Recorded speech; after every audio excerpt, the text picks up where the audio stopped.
Paul, you have tirelessly pursued your dream to manufacture this vehicle and, I'm glad to say, locate that manufacturer in the former GM plant. For that, we are all extremely grateful, and we wish you the greatest success. Ladies and gentlemen, Paul Elio.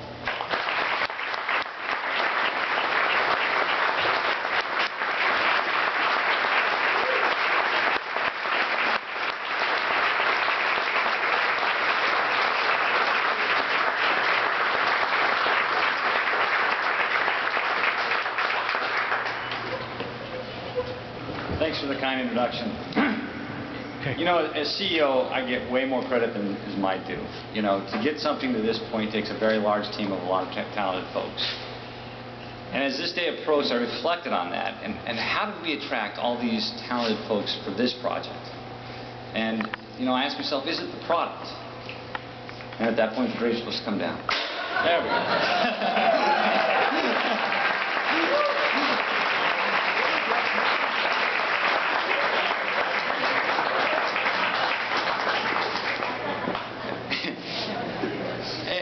And folks seem to like the styling, and it gets 84 miles per gallon. It's anticipated 5-star crash rating in all directions, and we can sticker price it for $6,800.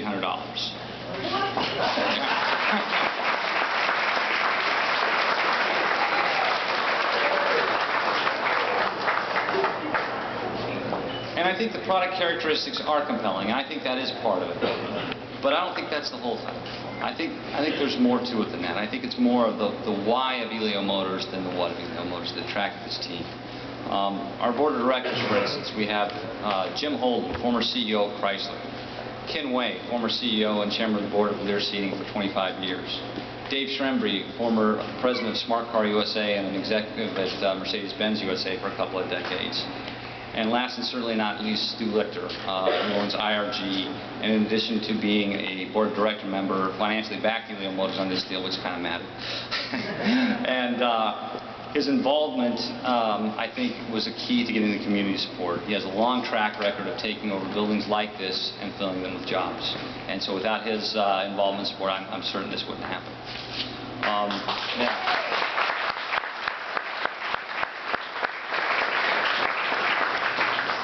Our internal team, Steve Szymanski, our VP of Supply Chain Management. Really, the founding date is a meeting between Steve and I, and he's got a successful business that he's leaving to do this full time.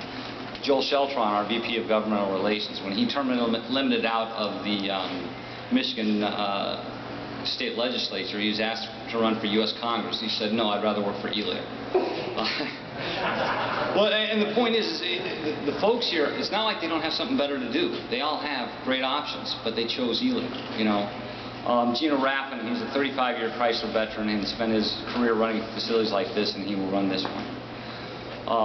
Our suppliers, Jeff Johnson at Takata has worked tirelessly for free and for fun, nights and weekends, in addition to his regular duties to get us here. Cliff Boggs at Altair, I think he's actually more excited than me about this, and he's here today. And Jim Berline of Berline, he's our marketing and advertising partner, and again, worked for free and for fun for 4 years to help us get where we're at. And then the outside enterprises. There's Racers Trust, you know, Bruce Rasher and Elliot Laws. I think Bruce and I have talked more than any other two individuals over the past year, and he's glad to not have to talk to me quite as much. The Cattle Parish Council. You know, we had a similar opportunity several years ago in a different community, and we needed exactly half as much help from them as we needed from you. And they said, no, you know, we can't do that, but we wish you luck. And unfortunately, wishes don't create jobs. And that site, we could not get it under control. It went to a demo guy. It was torn down for the scrap value, and is now a 3.3 million square foot empty slab. Because you guys were willing to help us out, this deal is possible, and we can fill this place with jobs. So thank you.